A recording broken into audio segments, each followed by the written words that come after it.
আসসালামু আলাইকুম ওয়া রাহমাতুল্লাহি ওয়া বারাকাতুহু। নাহমাদুহু ওয়া নুসাল্লি আলা রাসূলিহিন নাবিল কারীম ওয়া আলা আলিহি ওয়া সাহবিহি আজমাইন। মহান আল্লাহ রাব্বুল আলামিনের শুকরিয়া আদায় করছি যে আল্লাহ রাব্বুল আলামিন পবিত্র জিলকদ মাসের আল্লাহ রাব্বুল আলামিন প্রথম জুমায় আমাদেরকে হাজির হওয়ার তৌফিক দান করেছেন। সে আল্লাহ পাকের শেখানো ভাষায় শুকরিয়া আদায় করি। সবাই একবারকে বলি আলহামদুলিল্লাহ। এরপরে লক্ষ্য করি দরুদ ও সালাম পেশ করি সরওয়ারে কায়নাত আশরাফুল আম্বিয়া, বিশ্ব মানবতার মুক্তির দূত জনাব মুহাম্মদ রাসূলুল্লাহ, সবাই বলি সাল্লাল্লাহু আলাইহি ওয়াসাল্লাম।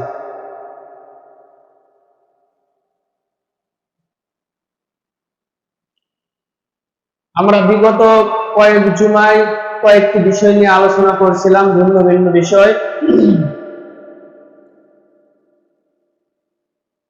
আমরা আজকে আলোচনা করব মুনাফিকদের আচরণ সম্পর্কে। আপনারা আমার দিকে সবাই তাকিয়ে থাকবেন, আলোচনা বুঝতে সুবিধা হবে। যদি মাথা নিচু দিয়ে থাকেন তাহলে আলোচনা বুঝবেন না, অর্ধেক বুঝে বাইরে গিয়ে আরেকটা বলবেন।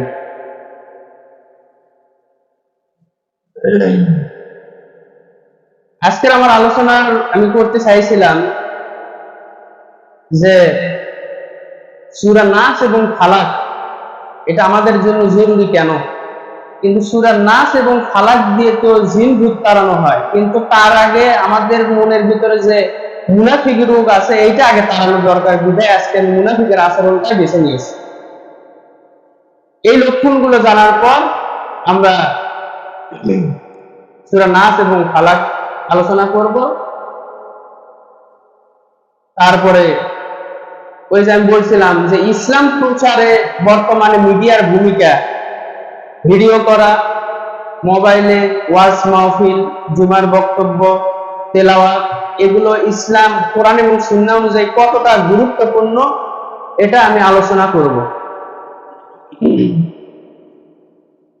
এরপরে আমরা যেহেতু সামনে কুরবানি আসতেছে, আর মাত্র 40 দিন কুরবানির সময়।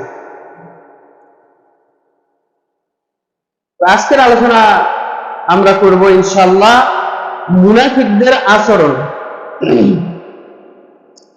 আল্লাহ রাব্বুল আলামিন কোরআনে কারীমের মধ্যে 114টি সূরা দিয়েছেন। এর মধ্যে মুনাফিকদের জন্য যে সূরাটি আল্লাহ নাযিল করেছেন সেটা সবচেয়ে বড় কাফেরদের তুলনায়। কাফেরদের জন্য যে সূরা নাযিল করা হয়েছে সেই সূরাটা হচ্ছে ছোট্ট সূরা, সূরা কাফিরুন। আর মুনাফিকদের জন্য যে সূরাটি নাযিল করা হয়েছে সেটা অপেক্ষাকৃত বড় সূরা। তার মানে বোঝা গেল যে কাফেরদের চাইতে মুনাফিকরা হচ্ছে সবচেয়ে মারাত্মক ক্ষতিগ্রস্ত, মুসলমানদের জন্য, ইসলামের জন্য হুমকি স্বরূপ। কিভাবে হুমকি স্বরূপ ইনশাআল্লাহ আমরা আলোচনার চেষ্টা করব। এই সূরাটি যখন নাযিল হয়, সূরাতুল বাকারা 8 থেকে 6 নম্বর আয়াত, তখন মক্কাতে দুইটি দল ছিল। একটা দল হচ্ছে মুসলমানের দল, অর্থাৎ মুহাম্মদ সাল্লাল্লাহু আলাইহি সাল্লাম এবং তার সাথী সঙ্গীরা, আর একটা হচ্ছে কাফেরদের দল, আবু জেহেল, ওদের নেতা এবং সাঙ্গপাঙ্গ।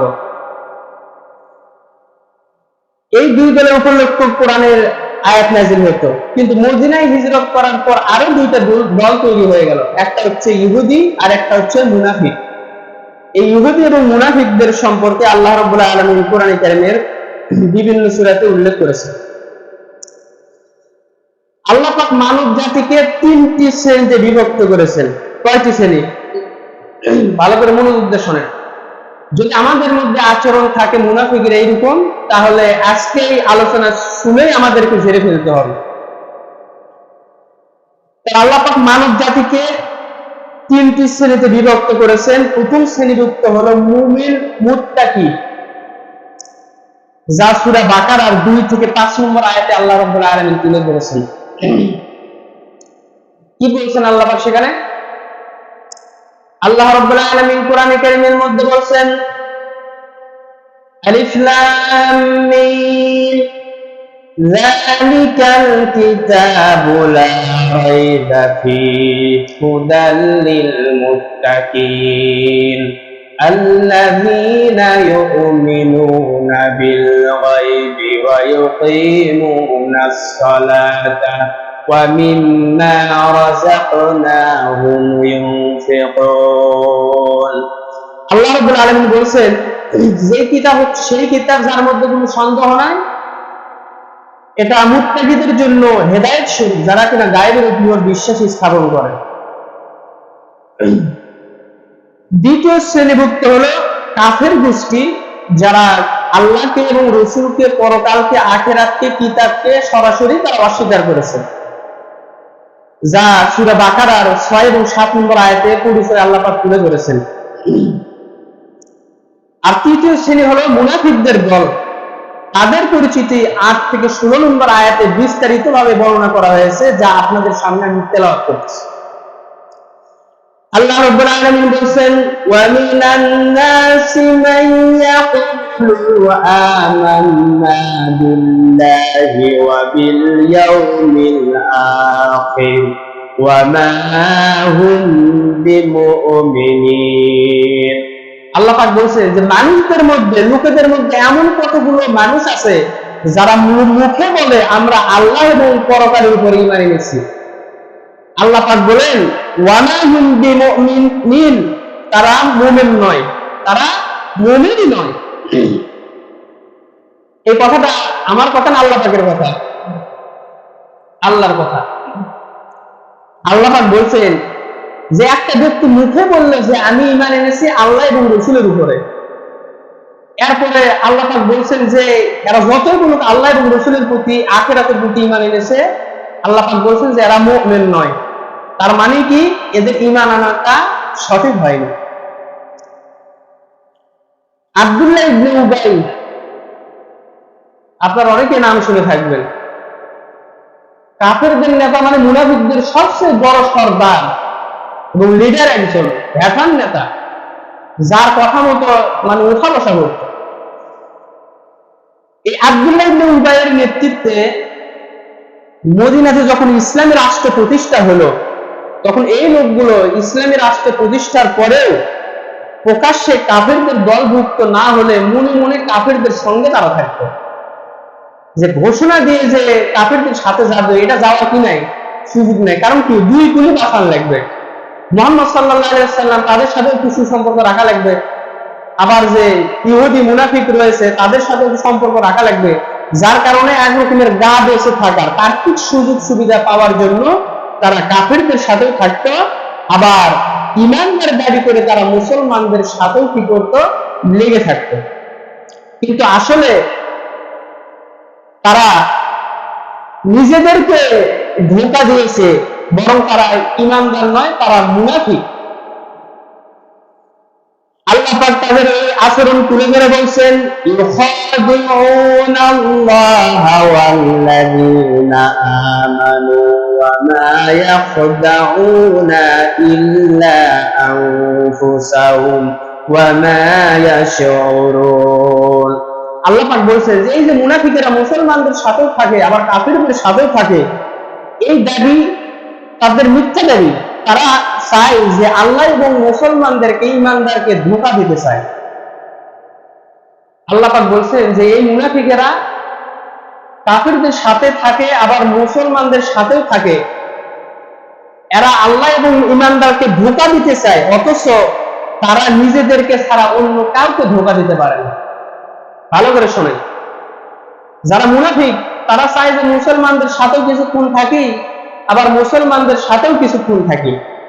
আল্লাহ পাক বলছেন যে এই মুনাফিকেরা চায় যে আল্লাহ এবং ঈমানদারকে ধোঁকা দিতে। আল্লাহ পাক বলছে না, তারা আসলে আল্লাহ এবং রাসূলকে ধোঁকা দেয় না, ঈমানদারকে ধোঁকা দেয় না, তারা নিজেরাই নিজেদেরকে ধোঁকা দেয়।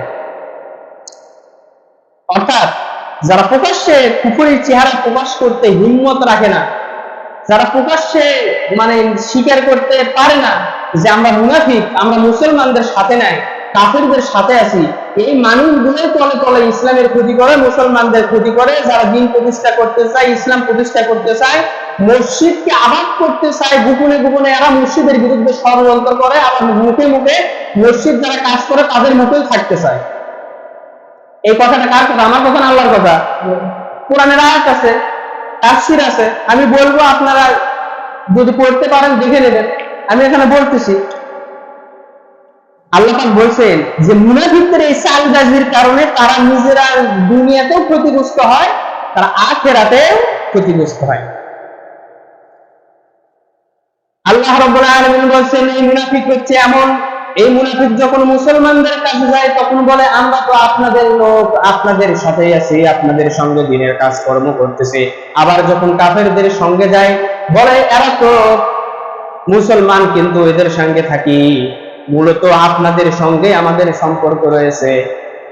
আল্লাহ রাব্বুল আলামিন বলেন এই মুনাফিকদের আসল চেহারা প্রতারণার জাল ছিন্ন করে একদিন জাতির সামনে তাদের চেহারাগুলো প্রকাশ পেয়ে যাবে। যারা মনে করে মুসলমানদেরকে আমরা দেখতেছি, মুসলমানদের সঙ্গে ভালো আচরণ করতেছি, মসজিদের জন্য খেদমত করতেছি, ইসলামের জন্য কত কিছু করতেছি, মাদ্রাসার জন্য দান দিচ্ছি, অনুদান দিচ্ছি, অথচ এই মুনাফিকরা আলেম ওলামাদের উপর নির্যাতন চালায়, জেল জুলুমের শিকার করে দেয়। আল্লাহ পাক বলছেন যারা মুনাফিক কেউ তাদের বিশ্বাস করতে পারবে না, আর পরকালের কোনো কথাই নেই, কারণ সেখানে ইমানদারির মৌখিকদারির কোনো মূল্য দেওয়া হবে না।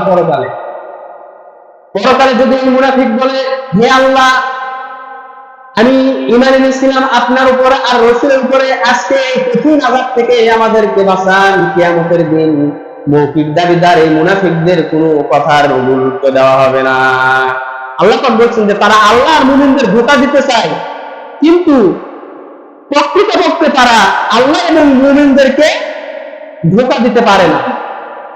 অর্থাৎ তারা কাঁধে কাঁধ মিলিয়ে এই মুনাফিকরা উঠে পড়ে লাগে ইসলামের বিরুদ্ধে। ইসলাম যারা কায়েম করতে চায়, মুসলমান যারা দিন কায়েম করতে চায়, দিনের কথা বলে, ইসলামের কথা বলে, ইসলামী বুলবালা মসজিদ মাদ্রাসা প্রতিষ্ঠা করতে চায়, তাদের বিরুদ্ধে মুনাফিকরা কাঁধে কাঁধ মিলিয়ে নেমে পড়ে যে এদেরকে যদি বের করে দেওয়া যায় তাহলে আমরা আগের মতো আবার লুটপাট করে খাইতে পারবো, আমাদেরকে দেখার মতো আর কেউ থাকবে না।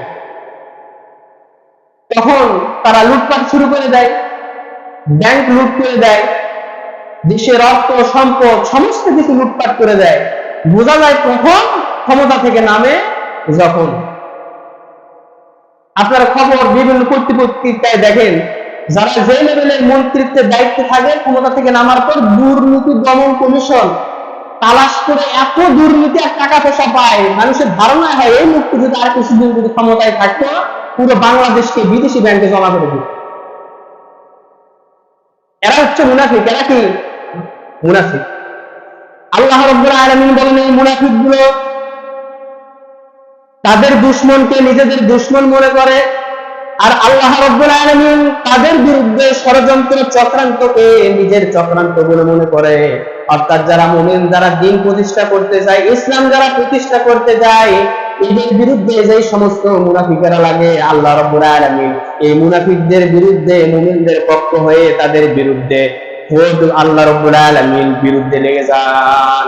অর্থাৎ মুমিন বান্দা যারা তাদের পক্ষে থাকে স্বয়ং আল্লাহ রাব্বুল আলামিন। তাই বাইরে মুনাফিক যতই ষড়যন্ত্র করুক না কেন মুসলমানদের বিরুদ্ধে গিয়ে কোনো বল লাভ করতে পারবে না, কারণ মুমিনদের সাথে আল্লাহ রাব্বুল আলামিনের বন্ধুত্বের সম্পর্ক রয়েছে। এই বন্ধুত্বের ভিত্তিতে মুমিন এবং আল্লাহ রাব্বুল আলামিন এক হন। আর এই মুনাফিকরা যতই জঘন্য ষড়যন্ত্রে লিপ্ত হোক না কেন, আল্লাহর শত্রুতা আর প্রতিরোধের যুক্তি তারা কিছুই করতে পারবে না। আল্লাহ রাব্বুল আলামিন মুমিনদের সঙ্গে রয়েছে। এই পৃথিবীতে যারা ইসলাম কায়েম করতে চায়, যেই সমস্ত মুমিন মুসলমান দ্বীনের মুজাহিদ আল্লাহর দ্বীন প্রতিষ্ঠা করতে চায়, যারা ইসলাম বাদ দিয়ে ইসলামী ধর্মনিরপেক্ষ মতবাদ, কমিউনিস্ট মতবাদ, যত রকমের মতবাদ রয়েছে সমস্ত মতবাদ প্রতিষ্ঠার জন্য এই মুনাফিকরা কাঁধে কাঁধ মিলিয়ে নিজেদের আন্দোলনকে টিকিয়ে রাখে। অর্থাৎ নিজেদেরকে ক্ষমতা টিকিয়ে রাখার জন্য যাবতীয় সমস্ত কাজ করে যায়। কিন্তু মুসলমানরা যখন ইসলামের কথা বলে এই মুনাফিকেরা সর্বপ্রথম এই মুসলমানদের বিরুদ্ধে লেগে যায়, যে এই মুমিনদেরকে এরাই যদি ক্ষমতায় আসতে পারে তাহলে তো আমাদেরকে আর চুরি ডাকাতি করা যাবে না, ব্যাংক লুট করা যাবে না, অন ইসলামিক কাজ করা যাবে না। যার কারণে তারা মুমিনদের পিছনে লেগে যায়। আল্লাহ রাব্বুল আলামিন বলছেন যে এতে করে তাদের দুনিয়ায় আর আখিরাতের পরিণতি অত্যন্ত ভয়াবহ হবে। মুনাফিকের কি কারণে এই ব্যর্থ অপচেষ্টা নিষ্ফল প্রতারণা লিপ্ত হচ্ছে, আল্লাহ রাব্বুল আলামিন বলে দিচ্ছেন যে মুনাফিকেরা যে নিষ্ফল আর ব্যর্থ হবে দুনিয়া এবং আখিরাতে, সেটা কেন? আল্লাহ রাব্বুল আলামিন জবাব দিচ্ছেন, ফি কুলুবিহিম মারাদুন ফাযাদাহুমুল্লাহু মারাদা ওয়া লাহুম আযাবুন আলীম বিমা কানু ইয়াকযিবুন। আল্লাহ পাক বলেন এই মুনাফিকরা যে ইসলামের বিরুদ্ধাচরণ করে, মুমিনদের বিরুদ্ধাচরণ করে, তার কারণ হলো এই মুনাফিকদের মনের ভিতরে একটা মারাত্মক রোগ বাসা বেঁধেছে। মুনাফিকদের মনের ভিতরে কি রোগ রয়েছে? মারাত্মক রোগ রয়েছে। সে রোগটা কি? আল্লাহ রাব্বুল আলামিন বলছেন সেটা হচ্ছে নিফাকের রোগ, মুনাফিকের রোগ। অতঃপর আল্লাহ রাব্বুল আলামিন কি করেন? আল্লাহ রাব্বুল আলামিন এই মুনাফিকদের অন্তরে যে রোগ রয়েছে, তারা ইসলামের বিরুদ্ধাচরণ করে, মুমিনদের বিরুদ্ধাচরণ করে, এই বিরুদ্ধাচরণ করার কারণে তাদের ভিতরে যে রোগ রয়েছে, আল্লাহ রাব্বুল আলামিন এই রোগটাকে আরো বহু গুণে বৃদ্ধি করে দেন। আর তাদের জন্য রয়েছে পীড়াদায়ক আযাব। তাদের জন্য কি রয়েছে? আযাব রয়েছে। কেননা তারা ছিল মিথ্যাবাদী। তারা কি? মিথ্যাবাদী। এখন আল্লাহ পাক বলছে যে তাদের মনে রোগ রয়েছে। এই রোগ বলতে দুনিয়ার সাধারণ রোগ নয়, যে তাদের মানে ক্যান্সার রয়েছে তা নয়, বা তাদের অ্যাজমা রয়েছে, হাঁপানি কাশি, এই রোগের কথা আল্লাহ পাক কিন্তু বলেননি, বা গ্যাসের সমস্যা, এই কথা কিন্তু আল্লাহ পাক কি করেননি, বলেননি। তাদের মনের মধ্যে রোগ রয়েছে। সেই রোগটা কিসের রোগ? আল্লাহ পাক বলছেন যে মুনাফিকের রোগ। মুনাফিক রোগ থাকার কারণে তারা মুসলমানদের সামনে প্রকাশ্যে সত্য কথা বলতে তারা হিম্মত করতে পারে না। তাদের যা কথা মনের মধ্যে চাপা রাখে, এবং মুসলমানদের থেকে যখন খারাপ হয়ে যায় বাইরে গিয়ে তারা মানে কূটকৌশল বিরোধ করা শুরু করে দেয়। যারা কারণে তারা দায়িত্ব গেল দুনিয়ার কোরআন উদ্দেশ্যে মসজিদের দায়িত্বে। আপনারা কি আমার কথা শুনতেছেন নাকি? একটা আওয়াজ দেন। মসজিদের কমিটি করলেন আপনারা রায় দিয়ে দিয়ে, আর বাইরে আমার দোষ দিচ্ছে যে ইমাম সাহেব আগে থেকে সবকিছু ঠিক করে রাখছে। একজন এখান থেকে দাঁড়ায় বলেন তো দেখি যে ইমাম সাহেব আগে থেকে সব ঠিক করে রাখছে? করছি আমি? বলেন করছি? একটা আওয়াজ দেন জোরে। আল্লাহ রাব্বুল আলামিন বলছেন যে এদের অন্তরে মুনাফিকের রোগ রয়েছে। তারা হিম্মত করে না, যখন ডাকা হয় সেখানে এসে বসে নিজেদের ভাব প্রকাশ করতে পারে না, বাইরে গিয়ে ষড়যন্ত্র করে চেষ্টা করে যে এটাকে ভেঙে দিয়ে আবার নতুন করে কিছু করা যায় নাকি। আল্লাহ রাব্বুল আলামিন বলছে এটা হচ্ছে মূলের সবচেয়ে বড় রোগ। আল্লাহ সেই রোগ আরো বাড়িয়ে দেন। অর্থাৎ আল্লাহ মুনাফিকদের শাস্তি সঙ্গে সঙ্গে দেন না। আল্লাহ যদি মুনাফিকদের শাস্তি সঙ্গে সঙ্গে দিতেন তাহলে তারা কিছু করতে পারতো না। মসজিদ থেকে বের হওয়ার তো দূরের কথা, এই মসজিদের দরজা পার হতে পারতো না। আল্লাহ পাক তাদেরকে শাস্তি দিয়ে দেন। আল্লাহ রাব্বুল আলামিন বলছেন যে আমি তাদেরকে একটা স্বাধীনতা দিয়ে দেই, একটা সময় দেই, এই মুনাফিকদেরকে, যেন তাদের চালবাজি, তাদের কূটকৌশল, প্রতারণা তারা বাহ্যিকভাবে সফল হতে দেখে, তারা আরো বেশি মুনাফিকে জড়িয়ে পড়ে। কথা কম বলে, কথা বলেন না। আল্লাহ রাব্বুল আলামিন বলেন এই মুনাফিকরা, আল্লাহ পাক সময় দেন মুনাফিকদের। কি কারণে সময় দেন? এই মুনাফিকরা তাদের যত রকমের চাল আছে, যত রকমের কূটকৌশল আছে, সমস্ত কূটকৌশলগুলি মুমিনদের বিরুদ্ধে, মুসলমানদের বিরুদ্ধে লাগায়া দেখ না কেন, তাদের এই অন্তরের রোগ আরো বেশি বৃদ্ধি করে দেন। তারা 10 দিন আগে যেরকম ছিল, 15 বছর আগে যেরকম ছিল, আজকে 15 বছর পর ক্ষমতায় থাকার পর আল্লাহ রাব্বুল আলামিন এই মুনাফিকদের রূপকে আরো বাড়িয়ে দিয়েছেন। তার কারণ এই মুনাফিকদের জায়গা হবে জাহান্নামের নিম্ন স্তরে। জাহান্নামে কোথায় হবে? নিম্ন স্তরে। যে আল্লাহ রাব্বুল আলামিন বলছেন যে দুনিয়ার যত সুযোগ সুবিধা আছে, যতদিন তারা ক্ষমতায় থাকুক যতদিন নিজেরা বসে থাকে তারা দুনিয়ার যাবতীয় সুখ সৌন্দর্য সুবিধা সব ভোগ করতে থাকুক, কিন্তু একটা সময় আছে সে আখিরাতে তাদেরকে পরকালে জাহান্নামের কঠিন আযাবে আল্লাহ রাব্বুল আলামিন শাস্তি দিবেন।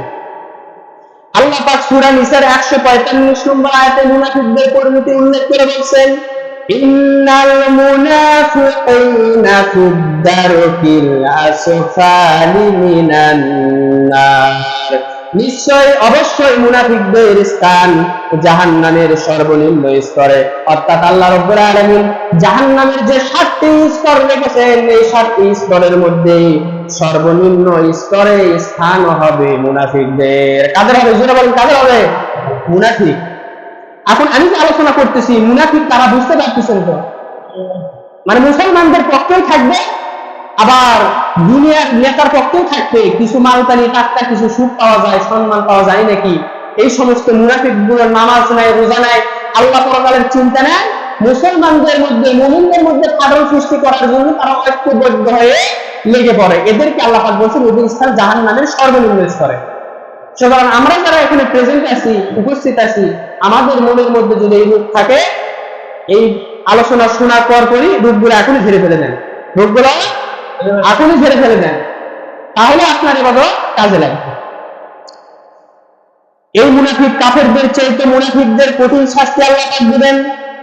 আল্লাহ রাব্বুল আলামিন মুনাফিকদের চরিত্র আচরণ সম্পর্কে আল্লাহ পাক আবার এই পরবর্তী আয়াতে বলেছেন, ওয়া ইযা কিলা লাহুম লা তুফসিদু ফিল আরদি ক্বালু ইন্নামা নাহনু মুসলিহুন। আল্লাহ পাক বলেছেন এই মুনাফিকদেরকে যখন বলা হয়, মুনাফিকদের আচরণ আল্লাহ পাক বলছেন, এই মুনাফিকদের যখন এই দুনিয়াতে তারাই তো ক্ষমতা থাকে, তারাই তো সমস্ত কিছু লালসার করে, এই মুনাফিকদেরকে যখন বলা হয় তোমরা দুনিয়াতে বিশৃঙ্খলা সৃষ্টি করো না, ঝগড়া ফাসাদ সৃষ্টি করো না, সন্ত্রাসী কর্মকাণ্ড সৃষ্টি করো না, এই মুনাফিক তখন বলে ইন্নামা নাহনু মুসলিহুন, আমরা কিসের ঝগড়া ফাসাদ সৃষ্টি করব, আমরা কিসের বিশৃঙ্খলা সৃষ্টি করব, আমরাই তো বরং শান্তি শৃঙ্খলা রক্ষাকারী, আমরাই তো শান্তি শৃঙ্খলার জন্য তো সর্বোত্তম চেষ্টা চালাচ্ছি। আমরা কি ভেজাল করার লোক নাকি? আমাদের মনের কথা শান্তি যেন হয় সেই জন্য 2-4টা বড় মসজিদে বলতে চাই, কিন্তু তোমরা তো বুঝেন না। আমাদের কথা মতো শুনলে তো আর দেশে ঝগড়া ফাসাদ সৃষ্টি হয় না। মুনাফিকরা এইরকম বলে যে আমরা শান্তি শৃঙ্খলা চেষ্টা করি। আল্লাহ রাব্বুল আলামিন বলছেন সাবধান, এই মুনাফিকরা নিজেদেরকে শান্তি শৃঙ্খলা প্রতিষ্ঠাকারী করে, কিন্তু এরা শান্তি শৃঙ্খলা প্রতিষ্ঠাকারী নয়। আল্লাহ পাক বলছেন আলা ইন্নাহুম হুমুল মুফসিদুনা ওয়ালাকিন লা ইয়াশউরুন। আল্লাহ পাক বলেন এই মুনাফিকদের তোমরা চিনে রাখো মুসলমানেরা, এই মুনাফিকরা বলে আমরা শান্তি শৃঙ্খলা প্রতিষ্ঠা করব, কিন্তু আল্লাহ পাক বলেন এই পৃথিবীতে সবচেয়ে বিশৃঙ্খলা আর সন্ত্রাস নৈরাজ্য সৃষ্টি করে এই মুনাফিকেরা। পৃথিবীতে যত সন্ত্রাসী কর্মকাণ্ড, বিশৃঙ্খলা, ঝগড়া ফাসাদ, যুদ্ধ বিগ্রহ সবগুলো করে এই মুনাফিকরা। কারা করে? মুনাফিকরা। আল্লাহ পাক বলছেন, কিন্তু তারা তা বুঝে না। ইমানের দাবির নামে তারা দিনকে আচরণ করে, আমরা ইমান এনেছি আল্লাহ এবং রাসূলের উপরে, পরকালের উপরে, আমাদেরকে একটু সাথে নাও, জিহাদে যাবো, যুদ্ধের ময়দানে যাবো, ভালো কাজ করবো, সবকিছু করবো। কিন্তু এই মুনাফিক গোষ্ঠী যখন রাসূলের সাথে আসে তখন রাসূলের পক্ষে হয়, আর যখন রাসূলের কাছ থেকে সরে যায় তখন আব্দুল্লাহ ইবনে উবাই মুনাফিকদের সর্দার মদিনাতে তার পক্ষ নেয়, আর চিন্তা ভাবনা করে যে এই মুসলমান তো কয়েকজন আছে মদিনাতে, কাফেরদের সংখ্যা বেশি, যখন রোমকদের সাথে লড়াই হলে মুনাফিকরা বলো যে যা রোমকদের সঙ্গে লড়াই করবা, রোমকদের এত অস্ত্রপাতি আর বোমা গোলা বারুদ মুসলমানদেরকে একেবারে দুনিয়া থেকে নিঃসন্ন করে দেবে। এইভাবে করে তারা মুসলমানদের মনে ভয় ধরানোর চেষ্টা করতে এই মুনাফিকরা। অর্থাৎ নিজেদের যত আকাম কুকাম আছে, যত খারাপি আছে, সেটাকে ভালো বলে তারা সাব্যস্ত করতে চায়, আর মুসলমানেরা যতগুলো ভালো কাজ করে এই ভালো কাজগুলো তাদের চোখে পড়ে না। এরা কি কাজ করে? কিছুই করে না। এরা আমরা সমস্ত কাজ করেছি, মসজিদ করেছি, মাদ্রাসা করেছি, কত বড় বড় কি মসজিদ তৈরি করলো। এই মসজিদ গুলো তারা তৈরি করছে, আরো কি করছে, এইরকম তারা দাবি করে। আর আলিম ওলামাকে চোখে পড়ে না, আলিম ওলামা দেখলে পড়ে যে না এরা তো মৌলবাদী, এরা কি কাজ করছে, এরা সন্ত্রাসী, উগ্রবাদী, জঙ্গি, এরা সন্ত্রাসী, এরা দুনিয়াতে বিশৃঙ্খলা সৃষ্টি করে, দেশকে অরাজকতার দিকে ঠেলে দিবে। তার মানে যারা মুসলমান তারাই অরাজকতার দিকে দেশকে, পৃথিবীকে ঠেলে দেয়, আর যারা মুনাফিক দীর্ঘদিন ধরে পৃথিবীতে রাষ্ট্র শাসন করে তারা দেশকে অরাজকতার দিকে ঠেলে দেয় না। আল্লাহ রাব্বুল আলামিন তাই এই মুনাফিকদের সম্পর্কে বললেন, এই মুনাফিকদেরকে যখন বলা হয় দুনিয়াতে ঝগড়া ফাসাদ সৃষ্টি করো না, বিশৃঙ্খলা সৃষ্টি করো না, সন্ত্রাসী কর্মকাণ্ড সৃষ্টি করো না, এই মুনাফিকদেরকে, মুনাফিকেরা তখন মুসলমানদেরকে ধরে ধরে বলে এরাই জঙ্গিবাদী, এরাই সন্ত্রাসী, এরাই বিশৃঙ্খলা সৃষ্টিকারী। আল্লাহ রাব্বুল আলামিন মুমিন বান্দাদেরকে, আলেমদেরকে সান্ত্বনা দিয়ে বলতেছেন, হে আমার মুমিন বান্দারা, তোমরা যারা দিন প্রতিষ্ঠা করতে যাও, তোমরা যারা আমার দিন, আমার জমিনে কায়েম করতে চাও, এই দিন প্রতিষ্ঠা করতে গিয়ে যত তোমাদের উপর বিপদ হয়েছে, ঝড়-ঝাপটা হয়েছে, তোমাদেরকে সন্ত্রাসী বলে, জঙ্গি বলে আখ্যায়িত করা হয়েছে, মুমিন বান্দা শোনো, এই মুনাফিকরা যত রকমের বলুক না কেন, তারা শান্তি শৃঙ্খলা সৃষ্টি করে আর তোমাদেরকে বিশৃঙ্খলাকারী বলে। এই মুনাফিকরা নিজেরাই আসলে সন্ত্রাসী, বরং তোমরা কখনোই সন্ত্রাসী হলে না, তোমরা সন্ত্রাসী নও। আল্লাহ বলছে মুমিন বান্দা তোমরা সন্ত্রাসী নও, সন্ত্রাসী হচ্ছে ওই মুনাফিকরা যারা ইসলামের বিরুদ্ধে চারণ করে, ইসলামের বিপক্ষে দাঁড়ায়। অতঃপর আল্লাহ পাক মুনাফিকদের আরেকটি আচরণের কথা উল্লেখ করেছেন। এই মুনাফিকের রূপ যদি আমাদের মধ্যে থাকে, আল্লাহ পাক যেন আজকে তওবা করার তৌফিক দান করেন। সবাই জোরে বলে আমিন। আল্লাহ পাক আবার বলছেন, وَإِذَا قِيلَ لَهُمْ آمِنُوا كَمَا آمَنَ النَّاسُ قَالُوا أَنُؤْمِنُ كَمَا آمَنَ السُّفَهَاءُ। আল্লাহ পাক বলেন, এই মুনাফিকদেরকে যখন বলা হয়, ইসলামী আন্দোলনের কর্মীরা, মুসলমানরা, আলেম ওলামা যখন এই মুনাফিকদেরকে বলে তোমরা ঝগড়া ঝাঁটি সৃষ্টি করো না, যে রকম ভাবে মুসলমানেরা দিনের দাওয়াত দিচ্ছেন, যে রকম ভাবে মসজিদটাকে ইসলামের আলোকে চালানোর চেষ্টা করতেছেন, সেইভাবে এরা চালাক, তোমরা তাদের সহযোগী হও, তাদের মতো করে ঈমান আনো, তাদের সহযোগী হয়ে যাও। আল্লাহ রাব্বুল আলামিন বলেন, এই মুনাফিক তখন কি বলে শোনেন। আল্লাহ রাব্বুল আলামিন বলছেন যে তখন তারা উত্তরে বলে, كما آمن الناس قالوا أنؤمن كما آمن السفهاء। তখন এই মুনাফিকরা বলে, আমরা কি এই বোকা লোকেদের মতো আসল ভাবে খাটিয়ে দিলে ঈমান আনবো নাকি? এরা তো বোকা লোক। যারা মসজিদের দায়িত্ব থাকে এরা বোকা না? আমার কথা কি বুঝেন না নাকি?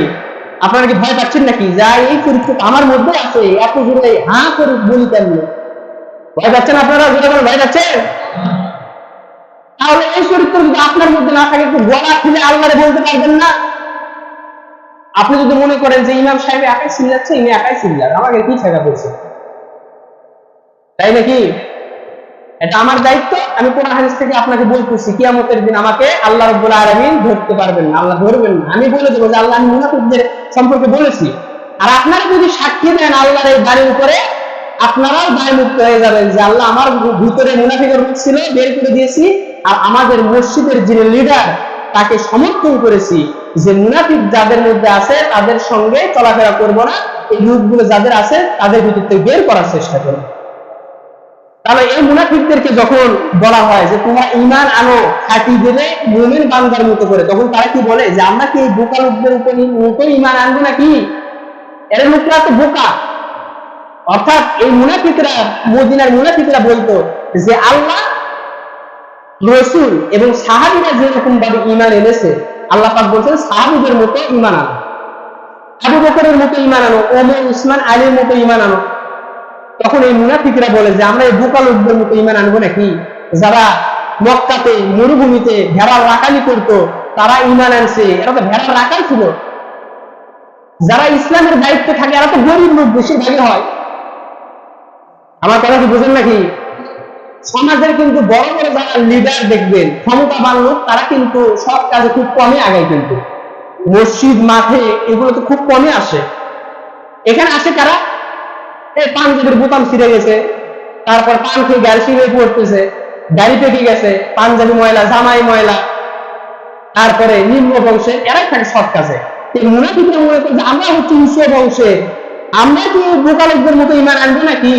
আমাদের মান সম্মান থাকবে? আল্লাহ রাব্বুল আলামিন বলেন, তোমরা জেনে রাখো এই মুনাফিক মুমিন বান্দাদেরকে বোকা বলে সম্বোধন করে। আল্লাহ পাক বলেন তারা জানে না, কিন্তু তারা আসলেই বোকা। ওয়া ইযা কিলা লাহুম আমানু কামা আমানান নাস, তাদেরকে যখন বলা হয় মুমিন বান্দাদের মতো ঈমান আনো, এই সমস্ত মুনাফিক বলে আমরা বোকা লোকদের মতো কখনোই ঈমান আনবো না। আল্লাহ রাব্বুল আলামিন তখন বলছেন, قالوا أنؤمن كما آمن السفهاء ألا إنهم هم السفهاء ولكن لا يعلمون। মুমিন মুসলমানদেরকে বোকা মনে করে আর মনে করে যে এরা সবচেয়ে নিকৃষ্ট লোক। আল্লাহ পাক বলছেন না, এরা কখনোই নয়, বরং এই মুনাফিকরাই হচ্ছে নিকৃষ্ট লোক, এরাই হচ্ছে সবচেয়ে বোকা। এইরকম ভাবে আল্লাহ রাব্বুল আলামিন বলছে যে মুনাফিকরা এইরকম নিজেদেরকে আচরণগুলো প্রকাশ করে চেষ্টা করে, মুমিন বান্দাদেরকে হুঁশিয়ার করতেছেন যে তোমরা যারা মুমিন বান্দা আছো, মুনাফিকদের এই চরিত্রগুলো তোমরা চিনে রাখো, তোমাদের কাজে লাগবে, তখন তোমাদের ভিতরে ঢুকে তোমাদের এরা ক্ষতি করতে পারবে না। আল্লাহ রাব্বুল আলামিন যেন আমাদেরকে মুনাফিকদের এইরকম ধোঁকাবাজি, চালাকি, বাহাদুরি, বাটপারি, দুর্বলতা, নোংরামি, প্রতারণা, প্রবঞ্চক থেকে আল্লাহ পাক যেন আমাদেরকে হেফাজত করেন। সবাই বলে আমিন। আর ইনশাআল্লাহ আমি বলেছি আগামী জুমাতে আমি আলোচনা করব যে এই যে মোবাইল দিয়ে ভিডিও করতেছি, এই মোবাইল দিয়ে মানুষ কত কিছুই করে, খারাপ কাজ করে, মোবাইল দিয়ে খারাপ দৃশ্য দেখে, খারাপ ভিডিও করে। এইরকম ভাবে এই মোবাইল দিয়ে ভিডিও করে অনেকজনের আপত্তি, আমাকে সামনাসামনি বলে না, বাইরে আলোচনা করে যে মসজিদের মধ্যে মোবাইল নিয়ে আসা এটা কিরকম একটা বিষয়ের দাঁড়ায় না। এই মানুষগুলো খালি খুঁজে মসজিদের ভিতরে ভালো মন্দ, আর বাইরে গিয়ে মানুষ কি করে না, ভালো মন্দ খুঁজে না। তো দ্বীন ইসলামের প্রচারে মিডিয়ার গুরুত্ব কি? Video camera, television, microphone, mobile phone, এগুলোর গুরুত্ব কি? এগুলো ইনশাআল্লাহ কোরআন, হাদিস, ইজমা, কিয়াস এগুলো দিয়ে আগামী জুমাতে ইনশাআল্লাহ আমি আলোচনা করব। আল্লাহ রাব্বুল আলামিন আমাদেরকে যেন আসার তৌফিক দান করেন। যদি না আসেন তাহলে মিস করবেন, কারণ এইগুলো জানা আমাদের সবচেয়ে জরুরি বেশি। কালকে রাত্রি 10:30টায় অনলাইনে একটা কোরআন তেলাওয়াত হলো বিশ্বের আন্তর্জাতিক খ্যাতি সম্পন্ন হাফেজ এবং কারীদের অংশগ্রহণে। সেখানে আমিও অংশগ্রহণ করেছিলাম শোনার জন্য। আপনারা কয়েকজন এখানে আমার ভিডিও, এই বক্তব্যগুলো শুনে, কিন্তু ফেসবুকে হাজার হাজার মানুষ দেখে, শোনে, ইউটিউবে। সেখানে তেলাওয়াত হলো, আমিও সেখানে অংশগ্রহণ করেছিলাম। আলহামদুলিল্লাহ, আপনাদেরকে আমি বুঝাতে পারবো না যে কোরআন তেলাওয়াত এত মধু হতে পারে। সুবহানাল্লাহ, কারীদের তেলাওয়াত শুনলে বোঝা যায়। তো মোবাইল যদি না থাকতো আমি এই তেলাওয়াতগুলো শুনতে পারতাম না। সেই তেলাওয়াতের একটা অংশ আমি ফেসবুকে আপলোড করেছি। তো ইসলাম প্রচারে এগুলো কিরকম কাজে দেয় ইনশাআল্লাহ আগামী জুমাতে বলবো।